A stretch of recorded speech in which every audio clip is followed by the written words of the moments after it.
Et si on avait tout faux sur l'ADN depuis le début? Oublions totalement l'image du simple code génétique inerte qu'on nous apprend à l'école. La science nous prouve aujourd'hui que c'est une véritable antenne cosmique ultra puissante, cachée là, au cœur même de nos cellules.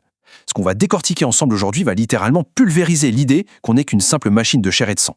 Les données qu'on va voir montrent une ingénierie d'une sophistication folle qui interagit non-stop avec des forces complètement invisibles. Allez, c'est parti. Bon, rentrons tout de suite dans le vif du sujet. Pendant très longtemps, on s'est dit que l'ADN, c'était juste une sorte de disque dur biologique, un espace de stockage super passif avec le mode d'emploi pour fabriquer nos protéines. Mais en fait, cette vision est hyper réductrice. Il faut absolument briser ce mythe. L'ADN, ça ne reste pas bêtement là, immobile à attendre d'être lu. Sa forme si célèbre en double hélice, ce n'est carrément pas un hasard ou un coup de chance de l'évolution. C'est une structure extrêmement précise qui dissimule une fonction incroyablement dynamique. Préparez-vous parce que le fait le plus choquant qui ressort de ces recherches, c'est que cette double hélice est une véritable prouesse d'ingénierie électromagnétique. Il n'y a aucun hasard moléculaire là-dedans. L'ADN agit très exactement comme une antenne log périodique. Oui, la même technologie de pointe qu'on utilise aujourd'hui pour nos réseaux de communication à haut débit. En gros, on a du matériel biologique qui carbure selon les lois super complexes de l'électromagnétisme avancé. C'est quand même dingue. Alors pour bien réaliser l'ampleur du truc, il faut définir ce qu'est une antenne log périodique. Dans le monde des télécoms, c'est un récepteur ultra sophistiqué, conçu avec une précision mathématique chirurgicale pour capter une tonne de fréquences en même temps sans jamais perdre en efficacité. C'est fascinant de se dire que notre propre biologie utilise exactement la même technologie que nos réseaux les plus modernes. C'est un récepteur miniaturisé au cœur de nos cellules, structuré pile poil pour ne jamais rater un seul signal. Passons à la suite, le langage fractal de l'univers. Pour comprendre comment notre ADN peut avoir une telle puissance de réception, il faut absolument parler de fractalité. Une fractale, c'est quoi au juste? Prenons l'analogie d'un arbre. C'est le plus simple pour visualiser. On a d'abord le tronc principal. Ce tronc se divise en branches. Ces branches se divisent en petits rameaux, et ainsi de suite jusqu'aux feuilles. Et chaque feuille reproduit en elle-même le même motif de ramification. C'est ça la fractalité. Un motif géométrique qui se répète à l'infini à différentes échelles. Du macroscopique jusqu'au nanométrique, en passant par les chromosomes. Chaque petite partie contient la structure globale de l'ensemble. Et ce qui est vraiment beau là-dedans, c'est que la fractalité, c'est littéralement le langage mathématique de notre univers. On la voit partout autour de nous, dans les formations nuageuses, dans la façon dont les arbres poussent, dans le réseau hyper complexe de nos vaisseaux sanguins, et bien sûr, on y revient, dans notre fameuse double hélice d'ADN. Et parce que l'ADN a cette géométrie fractale, il est parfaitement accordé pour communiquer avec les champs cosmiques.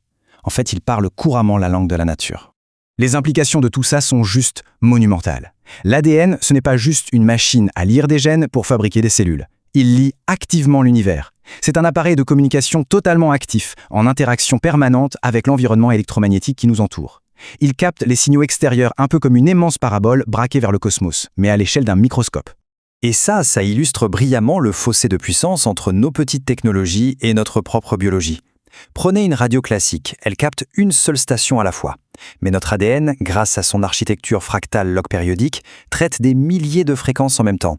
Il interagit avec les ondes FM, AM, les signaux des satellites, les ultraviolets, les infrarouges, tout ça en simultané. Des ondes naturelles très basses de la Terre jusqu'aux très hautes fréquences de nos gadgets, il capte absolument tout à la seconde. Ce qui nous amène directement à la mécanique derrière tout ça, le phénomène de résonance moléculaire. Mais concrètement, comment cette antenne biologique arrive-t-elle à traiter tous ces signaux invisibles? Pour visualiser le truc, imaginons simplement la corde d'une guitare. Quand on la pince, elle se met à vibrer et produit un son. On est bien d'accord? Eh bien, l'ADN fait très exactement la même chose. Quand une fréquence externe spécifique vient le frapper, il se met à résonner, à vibrer avec une harmonie parfaite. Sauf qu'au lieu de produire un son qu'on pourrait entendre, il génère une onde électromagnétique. C'est ça, la fameuse résonance moléculaire. L'ADN est littéralement pincé comme une corde par les ondes de son environnement. La fluidité de ce processus mécanique interne est fascinante. En gros, ça se déroule comme ça. Étape 1, la fréquence frappe la molécule d'ADN. Étape 2, ça déclenche instantanément cette vibration harmonieuse. Étape 3, cette vibration crée une onde secondaire, comme une petite ondulation qui va voyager tout le long de la chaîne génétique. Et là, c'est l'étape 4 la plus importante. Cette onde transporte de l'énergie et des informations qui sont capables de modifier physiquement la façon dont nos protéines se plient en 3 dimensions. Vous vous rendez compte ? Une onde totalement invisible modifie concrètement la structure physique du vivant. Dans la physique classique qu'on apprend à l'école, les ondes normales perdent très vite leur énergie à cause de la friction. Elles finissent toujours par se disperser. Mais la biologie, c'est beaucoup plus sophistiqué que ça. Dans l'ADN, grâce à cette structure en spirale fractale, l'onde générée est ce qu'on appelle une onde soliton. C'est une onde hyper stable qui a cette capacité quasi magique de voyager sur de très longues distances sans jamais perdre en force. Elle ne s'affaiblit absolument pas. C'est la définition même de la perfection biologique. Cette fameuse onde soliton permet à un signal de traverser l'intégralité d'un chromosome avec 0 perte d'énergie. 0.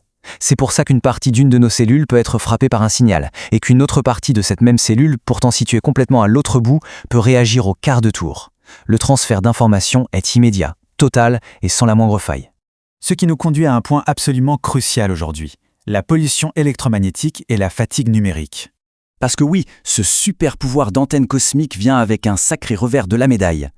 Regardons un peu nos objets du quotidien, nos smartphones, les routeurs Wi-Fi, le micro-ondes et même les simples câbles électriques qui courent dans nos murs. Le problème, c'est que tous ces appareils émettent des champs électromagnétiques en continu.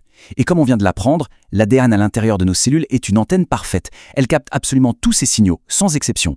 Du coup, ça amène une question assez sombre et provocatrice. Que se passe-t-il exactement dans le corps quand nos milliards d'antennes cellulaires sont bombardées sans relâche par le brouhaha et le chaos numérique moderne?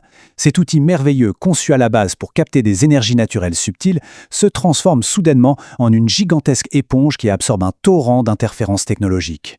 Et c'est bien là le cœur du problème, le lourd tribut biologique de cette exposition. On voit bien les dégâts invisibles, au niveau de l'expression génétique d'abord.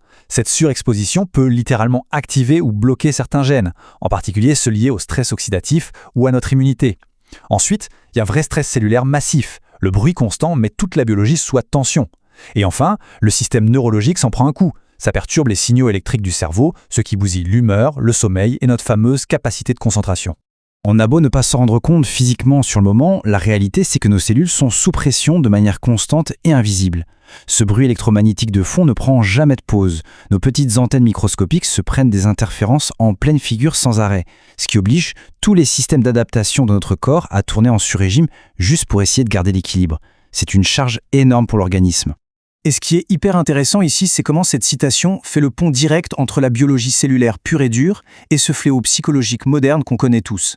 Ça montre bien que la fatigue face aux écrans ou la fameuse anxiété numérique, ce n'est pas juste un problème de charge mentale, c'est une réaction profondément biologique.